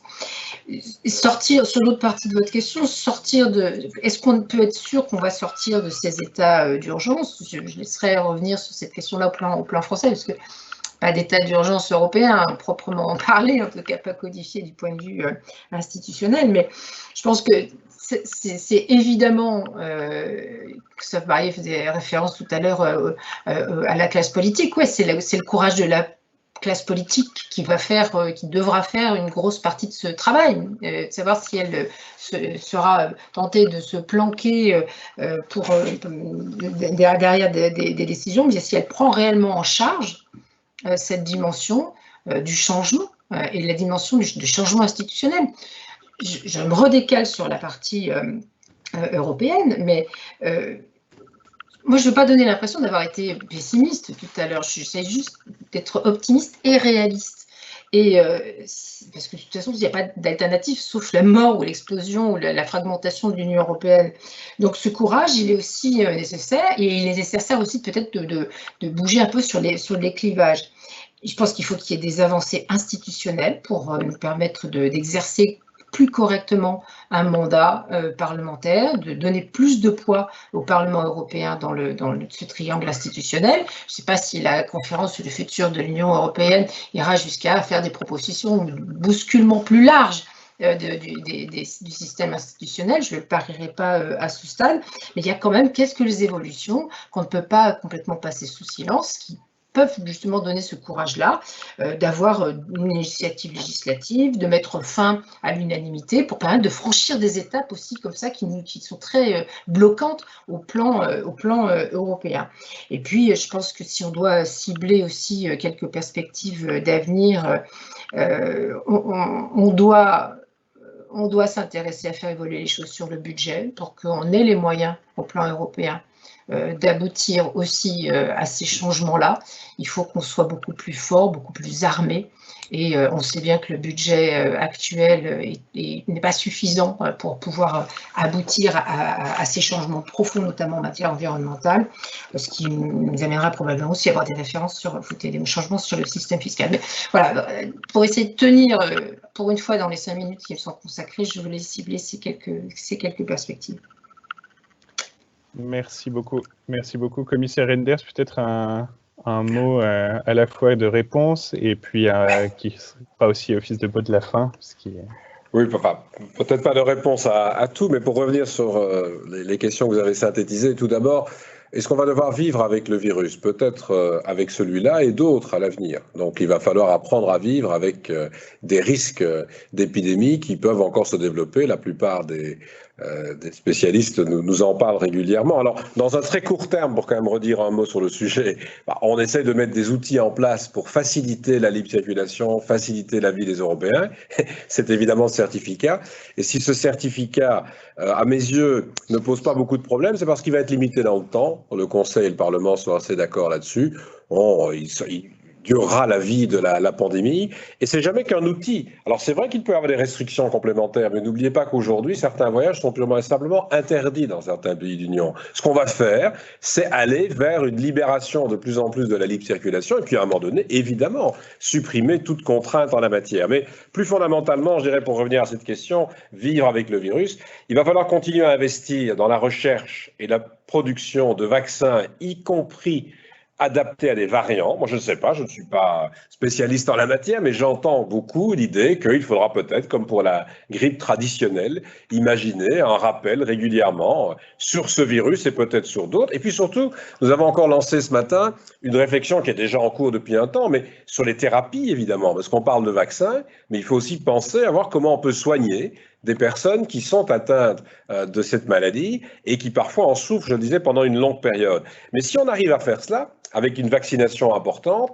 c'est pour avoir un taux d'immunité tellement élevé que l'on ne devra plus se préoccuper de ce virus quand on parlera de liberté publique ou de liberté de circulation. On n'a pas fixé des limites à la libre circulation en fonction de la rougeole ou de la polio ou d'autres éléments pour lesquels les vaccinations sont en place. Donc voilà, on va devoir apprendre à vivre, mais aussi sur le plan vaccinal et de traitement. 2, sur la Cour de justice. C'est l'état de droit, c'est notre recours ultime. Je dirais que c'est jusqu'à présent l'outil le plus efficace pour la Commission, c'est d'aller devant la Cour de justice et d'obtenir des décisions qui permettent de consacrer de plus en plus les valeurs fondamentales, les droits fondamentaux des Européens. Mais je dis souvent, et je vais le répéter ici, que malheureusement, par rapport à beaucoup d'intervenants, nous n'avons pas la même ligne de temps que Twitter. Et donc, quand on veut respecter l'état de droit, on dialogue avec un État membre, on va ensuite devant la Cour et la Cour mène des procédures qui peuvent durer parfois effectivement 2 ans ou 3 ans pour obtenir une condamnation. Je sais que certains aimeraient qu'on constate une situation le matin, on aille devant la Cour à midi et que le soir, l'État soit mis en demeure de respecter une décision de la Cour. Mais l'état de droit, c'est aussi ça, c'est de respecter au niveau européen.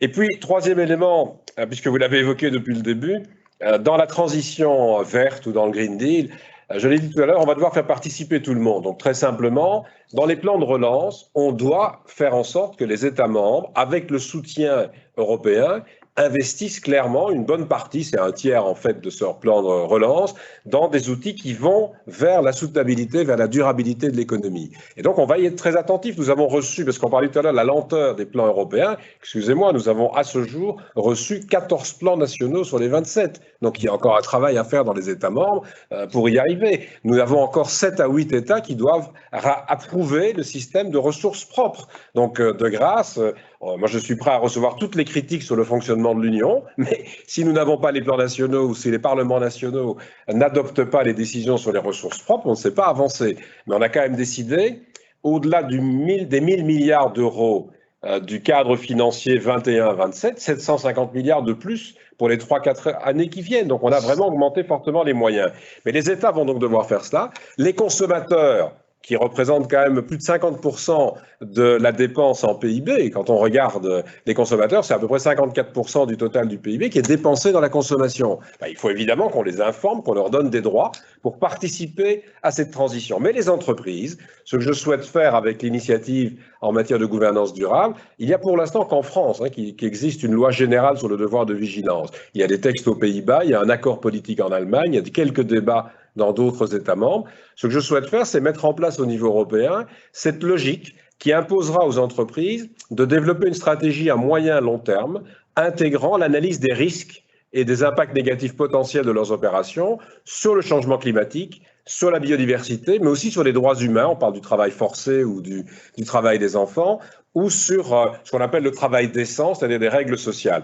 Et là, c'est une volonté vraiment de faire en sorte que les entreprises soient obligées de participer à ce processus. Il y a un soutien très large du Parlement, il y a un soutien très large de la société civile. On doit encore convaincre un peu plus un certain nombre d'acteurs économiques, mais tous les acteurs économiques souhaitent en tout cas qu'il y ait une initiative européenne en la matière, qu'on n'ait pas une fragmentation dans les États. Et puis voilà, je voudrais conclure en vous disant que je remercie Christophe Barbier de son optimisme européen à l'issue ou pendant cette crise. Je partage assez cet optimisme. Le problème, c'est de savoir dans quel délai nous allons pouvoir mener cette conférence sur le futur de l'Europe et traduire ça dans la réalité. Mais ça ne doit pas nous empêcher de continuer à construire le projet européen. Ce qu'on vient de faire à travers l'investissement dans la santé va rester.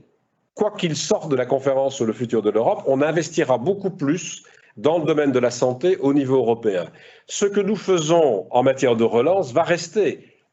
Je vous donne une position personnelle, mais je pense qu'elle sera un jour la position de la Commission. Ce que l'on fait avec ce plan de relance, mais si on réussit le plan de relance, on va devoir pérenniser ces moyens supplémentaires au niveau européen. On ne pourra pas revenir à des budgets plus limités à l'avenir si on veut continuer à accompagner le développement durable et si on veut continuer à lutter contre le changement climatique, on devra se doter de moyens. Et puis, au-delà de cela, je dirais qu'il y aura effectivement un débat sur la manière d'organiser le fonctionnement de l'Union. J'espère simplement que la conférence ne va pas trop se traduire par une lutte d'influence des différentes institutions européennes. Bon, ça c'est la cuisine interne, il y aura sûrement des choses à faire, mais surtout en essayant de voir ce que l'on peut mieux faire ensemble au niveau européen. Et chaque fois qu'on le fera mieux ensemble au niveau européen, et c'est là que je voulais surtout vous donner cet exemple comme conclusion, eh bien nous pourrons alors parler plus fort à l'extérieur, sur le plan géopolitique. Si on fait le travail à la maison en matière d'état de droit, on peut appliquer des sanctions comme on le fait maintenant. C'est très nouveau.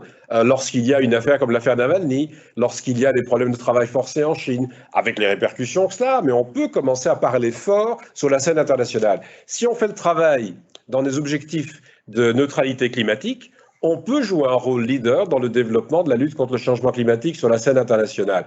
Et même chose de façon très générale, que ce soit donc dans les droits humains, dans les droits sociaux, dans le développement des politiques, nous aurons un poids d'autant plus important sur la scène extérieure que nous menons des politiques fortes dans l'Union européenne. Alors j'espère que la nouvelle administration américaine va un peu nous aider à reprendre le chemin de ce débat multilatéral. Il ne faut pas se leurrer. La nouvelle administration américaine aura aussi des intérêts américains comme première priorité, mais au moins, on semble se tourner beaucoup plus avec le président Biden vers une démarche multilatérale. Et là, nous sommes prêts à y participer. Mais pour vraiment peser dans cette démarche multilatérale, nous devons faire le travail à la maison. Alors, je l'espère avec la conférence de l'Europe, mais même en attendant les résultats de cette conférence, en continuant à construire des politiques, parce qu'on démontre aux citoyens qu'elles sont indispensables en matière de santé, en matière de relance, en matière de protection sociale et en matière de liberté publique. Merci beaucoup. Il est 18h34, donc on est légèrement en retard, mais je vois que le nombre de participants ne diminue pas, ce qui est a priori bon signe. Christophe Barbier, un mot de la fin, avant Dominique Rousseau, évidemment, à qui je passe la parole juste après. Oui, nous allons devoir vivre avec ce virus ou avec d'autres. Il y a de grandes chances que ça soit quelque chose de récurrent. Donc, il faudra à un moment donné en accepter l'usage normal. Voilà, ça s'ajoutera à une modernité où il y a parfois de tristes choses qui nous accompagnent. Ça ne doit absolument pas nous faire désespérer de ce qui a été fait ensemble, mais au contraire, nous exiger de nous qu'on en fasse plus.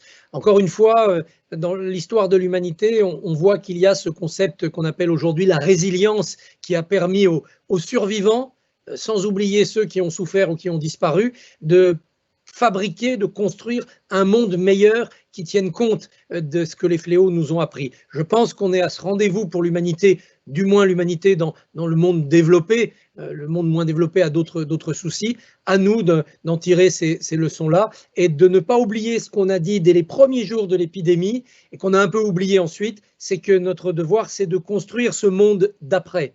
Il ne doit pas être la négation du monde d'avant, il ne doit pas être la recherche d'une planète utopique, mais il y aura vraiment un monde d'après et une Europe d'après. Et cette Europe d'après, je pense qu'elle sera plus grande, plus forte, plus partagée que l'Europe d'avant, qui n'était déjà pas si mal. Merci beaucoup. Merci beaucoup. Un dernier mot pour Dominique Rousseau.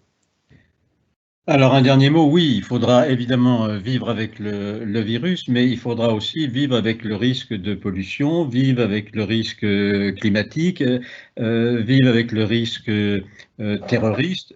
Oui, c'est la vie en société. Et par conséquent, ce qu'il faut éviter, c'est que ces risques multiples, qui sont ceux de la vie en société, nous conduisent à avoir peur.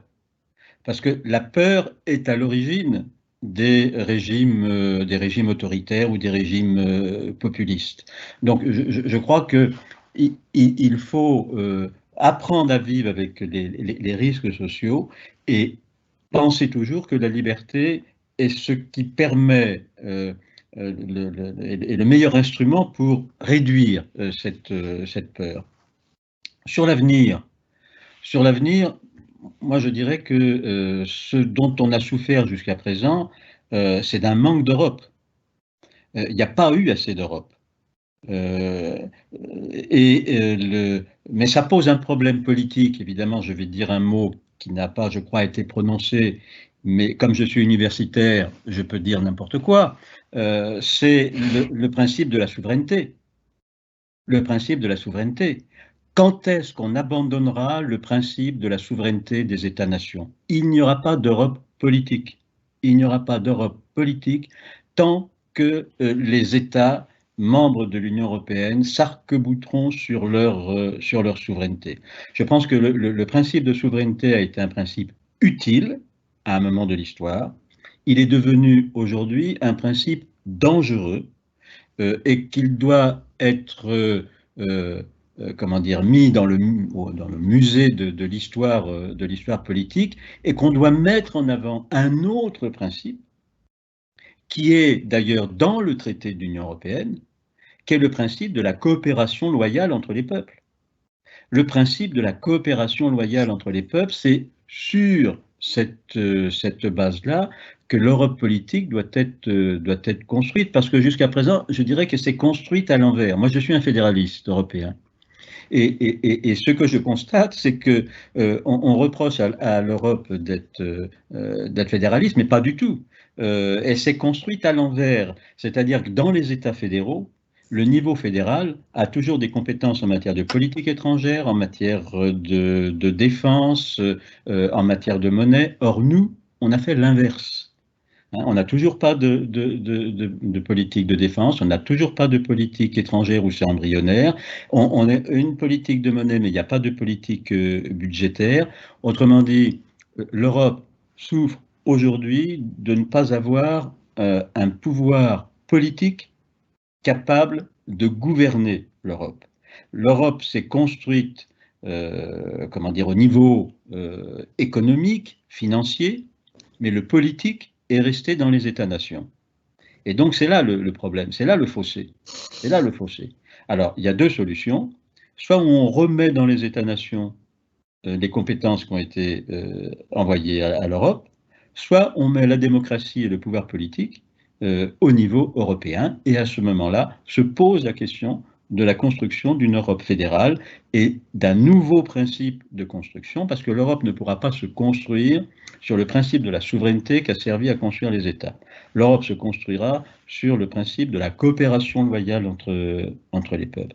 Donc, pour qu'il y ait une gouvernance durable, pour que les entreprises ne soient plus laissées à elles-mêmes, parce qu'elles sont très contentes, les entreprises, que le pouvoir politique soit dans les États-nations.